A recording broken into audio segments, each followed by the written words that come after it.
fucking cool. Women are so fucking cool. Hey, it's that time. I probably say this every time. I don't know what I'm gonna have. It's so hard. How do you start the conversation that you're about to meet a really fucking cool woman? Because you are. Another one. Yes, you are. It's that podcast where me, Joanne Morton, talks to a fucking cool woman from somewhere in the world and to share them with you. I love talking about women. I do, I do, I do. And it's so much fun. And I'm really grateful that I get to do this. So thank you, um, Spirit, that inspired this idea in my brain. And thank you, me, for taking the action to make it happen because that's what you got to do, right? So today I'm talking with Leah Carey. She lives across the country from me. I am in Savannah, Georgia. She is in Portland, Oregon, and we are connected on the internet somehow. We have some mutual fucking cool women friends, so that's probably why. But this was kind of the first time that we ever had a one-on-one conversation with each other, so it was really special. She is a sex and intimacy coach, sex and relationship coach. And I love what she has on one of her little intro on her Facebook. I help sex make sense. I help sex make sense. Yeah, I think that's really good. Because one of the things that we talked about was she liked she she's really has healed herself in a lot of ways by serving others, by sharing her stories and her experiences.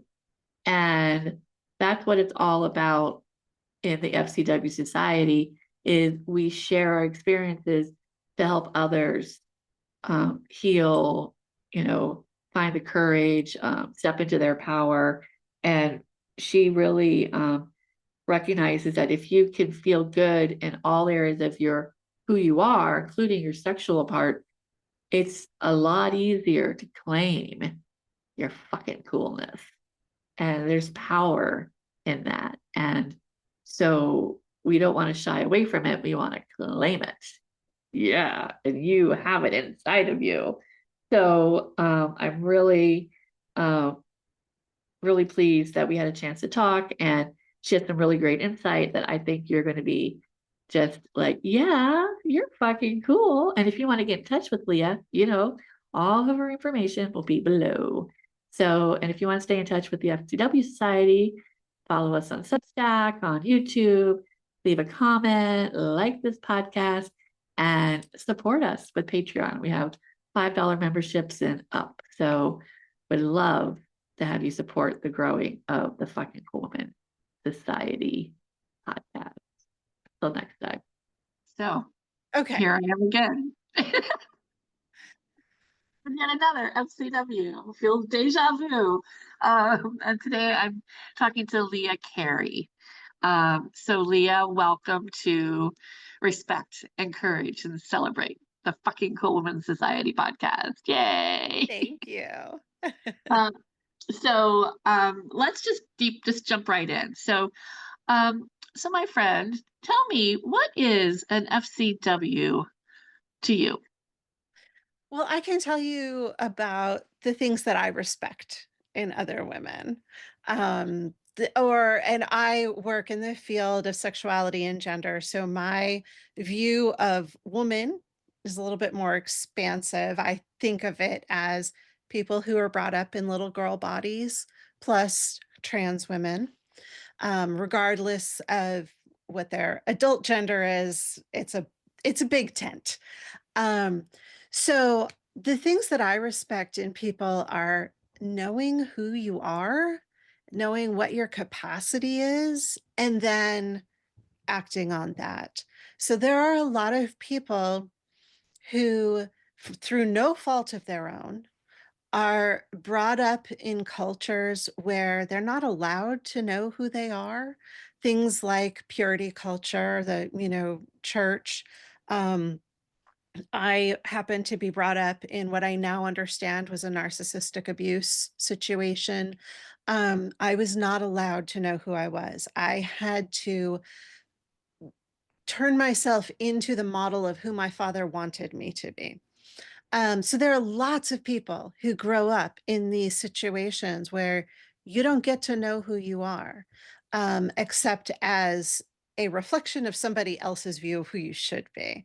So I really look up to women who know who they are and who are really solid and certain in who they are. I think that I appear to a lot of people to be that person.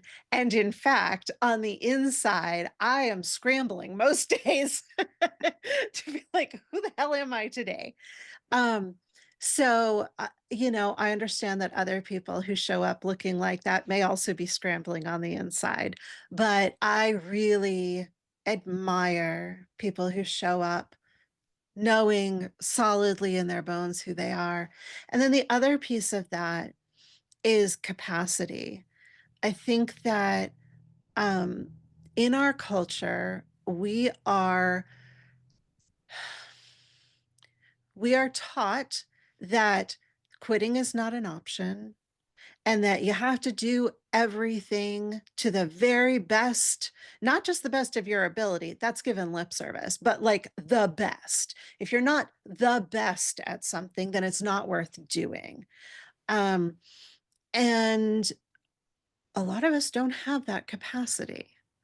I do not have the capacity to get up and grind 12, 14, 16 hours a day to become this incredibly successful businesswoman that I would love to be. But I'm sorry, I do not have the energy, the focus, or the capacity to do that. And so knowing what your capacity is, I think is super important because if I burn out trying to push beyond what my actual capacity is, then I don't get anything done. And then I can't make any difference in the world. So I think that those are two things that I really respect. That was really good. I really, a lot of people have mentioned about, being in the know, a lot of people have kind of mentioned that in one way or another, but I really appreciate what you said about capacity and understanding your capacity. And that's whatever your capacity is, that's okay. Yeah, and I think it's incredibly important in this particular moment in history. We're recording this, I think, almost exactly a month after the second Trump administration came in. And there's a lot of conversation about what do we do? How do we fight back? And that is so important. And also, it's important to understand what is your capacity for fighting back. Again, I'll use myself as an example. I would love to be out on the streets protesting. I also know that my nervous system does not handle that well. If I'm in big groups of people with lots of chaos and lots of noise, I tend to have panic attacks. So, does it really make sense for me to go be in a crowd of people where I might have a panic attack and then I need to be taken care of and I maybe take the energy of three other people who could be protesting to take care of me? That is not a useful use of my energy or their energy. So it's more important for me to understand protesting is not within my capacity.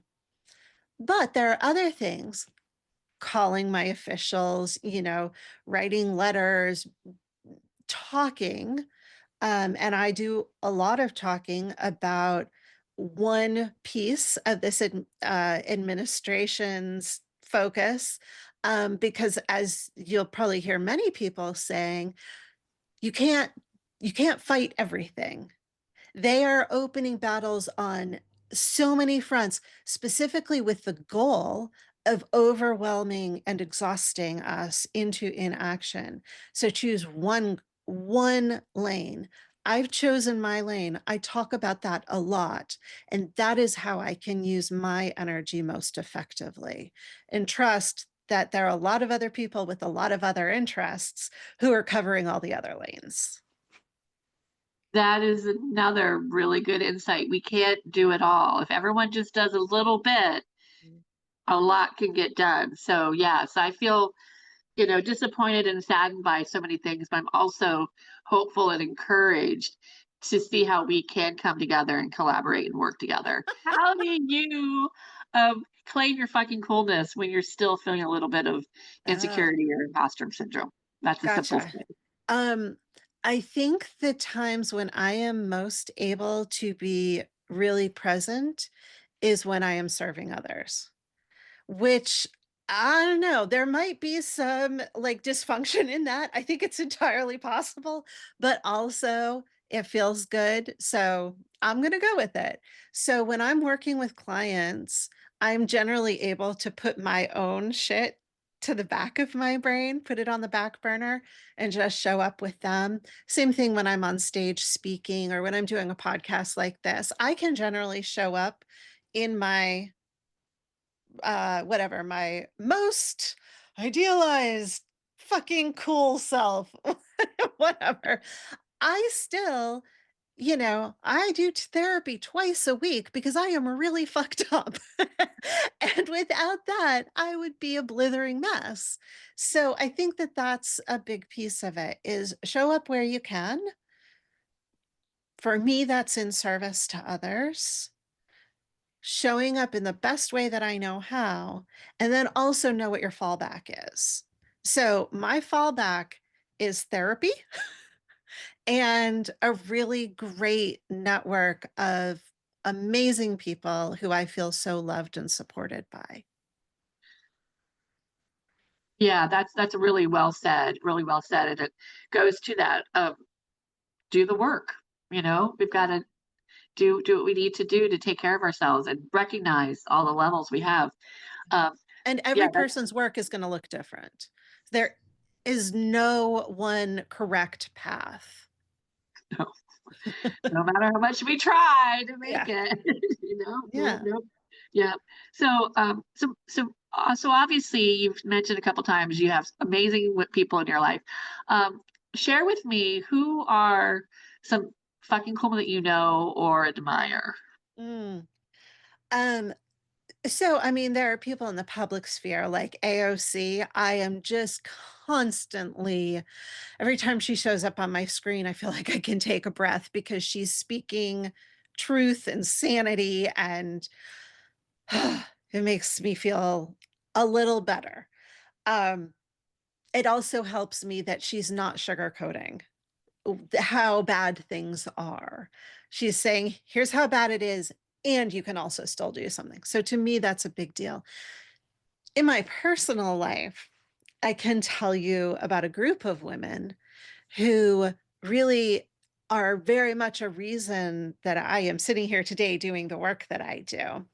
So, I am a sex and relationship coach, or under this administration, I have to call myself an intimacy coach because S is a word that we have to move away from. But I'm an intimacy coach. Um, and this is work that I was not at all born to do. I, like I said, grew up in a really abusive, repressive home where I was deathly afraid of my sexuality. And when I was in my early 40s, I had the opportunity, sort of all of the stars aligned for me to put everything in storage, take my little car, and drive around the country for 6 months on a solo road trip, just kind of figuring out who the hell I was and what I wanted to be when I grew up. And during that time, I ended up having a really profound sexual awakening and sexual healing. And I was able to go through that process, especially I was out on the road alone. I was able to go through that process because I had a group of women in an online community. We're all writers from around the world, about 200 of us gathered in this community. And it all started with me going to them and saying, I would really like to finally address whatever the sexual issues are that I have. And I don't know how to do that, but I heard this word tantric sex, and I heard that you can maybe work through some of your issues with that. And so I was wondering, does anybody know where I might find somebody who does that kind of work? And there were about 50 of the 200 women who really engaged deeply with me in this. But one of them came forward and she said, well, I've never done this, but I've heard words like yoni massage. And, she gave me a bunch of options. And I searched those options and I actually found somebody in New York City who felt like she was a good option. And so I went back to the group and I was like, okay, I found somebody and I am totally terrified. And they started cheering me on. And not only did they cheer me on, but they they would say, please, please, please, please, I want to do this too. Can you come back and share with us what you experienced? And so I would go, I would have an adventure, and then I would come back to this group. And it was so funny at the beginning. Every time I posted, I would be like, if this is TMI, please, let me know. I don't want to offend anybody's sensibilities. Please feel free to skip this. And every single time they're like, this is not TMI. Please tell us more. And so it is to me such a repudiation of this idea that women don't support each other. That is fucking bullshit. I had this group of 50 women who were showing up for me on a weekly, sometimes daily, sometimes multiple times a day basis. And I would share with them both the, exciting adventures I had, but also when I really was down in the dumps and there were times when I was like, I don't know why I'm doing this. This is stupid. This is terrible. I am, falling back into those old patterns of believing that I was totally unlovable and ugly and all those things. And they would show up and remind me who I was. And those women continue to be today some of my dearest friends. And they are the reason that I was able to keep going forward, because without their backing, without knowing that I could come back and even say, ladies, I did the stupidest thing and it was really bad. And they would show up and still support me and tell me that I was lovable and could keep going. That just, that was everything to me. Everything. Yeah. Wow. I know. I know. I love these conversations. It's so true. Oh, there's online communities of women. I've been a part of some of them too. And you don't even face to face know these women, but yet there's this collective sisterhood that's just innate because of who we are as as a species. And then again, I identify, we say who is, who's a fucking cool woman. Anybody who identifies, or anybody who calls themselves a fucking cool woman is a fucking cool woman. And who am I to say, right? So but there is just this power in knowing that there is this, you know don't cut yourself off from sisterhood, Yeah, you and know. I think there's an important addendum to what you just said. Anybody who calls themselves a fucking cool woman is one. There are a lot of women who have been brought up to believe they are anything but that. And so there are a lot of women who can't call themselves that. There's no way that I would identify myself that way. But you said to me, you are. And so I want you to come on. And so here I am. And so I think that it's not just anyone who would call themselves that, but when we identify other women in that way, that is how they can know themselves. I honor that in so many ways. I get that. Very true. And I'm just going to throw one more thing just while you're thinking. And how does the work that you do, because your work is all about respecting yourself, encouraging yourself, and celebrating yourself. And Yeah. how does what the work that because I really do think intimacy and sex and relationships are such a it's Mhm.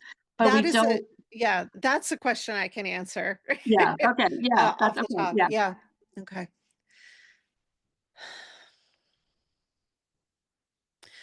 So when we're in school, some people get sex ed, a lot of people don't. The people who get sex ed generally get one of two things. They either get abstinence only sex ed, which has been proven over and over and over again to increase the level of teen pregnancy, STI transmission, etc. Or they get what is called comprehensive sex ed, which basically means disease prevention and pregnancy prevention. What we do not get almost anywhere, except some very specific programs. In fact, there's one created, I think, by the UU Church, which I think is fascinating that, a church is doing this. But almost nobody gets any kind of instruction in how to communicate effectively, how to understand what your body is telling you, how to ask yourself, what do I want? And then how do I speak that to another person? How do I speak it in a way that they can hear it? How do I create boundaries? How do I maintain boundaries once I've created them? Like none of this, the actual building blocks of having relationships, and not just sexual relationships, but all relationships. The basic fundamentals of having relationships are nowhere to be found. Really, this is something that when I realized it kind of blew my mind, but also makes total sense.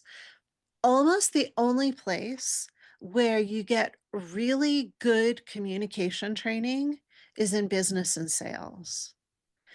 And that is, and I'm making a huge generalization here, but that communication is usually used in order to manipulate people to purchase.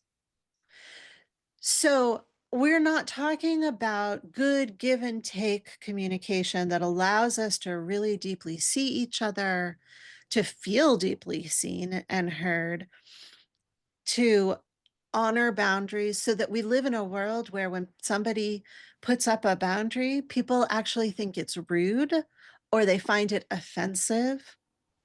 So the work that I do around all of these things, like figuring out what you want, how do you talk about it? How do you speak so the other person can hear you? How do you maintain a boundary? Like that is the absolute fundamental, regardless of the specific issue somebody is dealing with, that's the fundamental. And I really believe that if we could just harness that piece of what I do, we could fucking change the world, because most people don't have these skills, again, by no fault of their own. Because not only are we not taught them, in many ways we are criticized or told that those skills are bad, that we shouldn't use them, especially when you grow up in religion or other high control environments. You're actively dissuaded from developing those skills.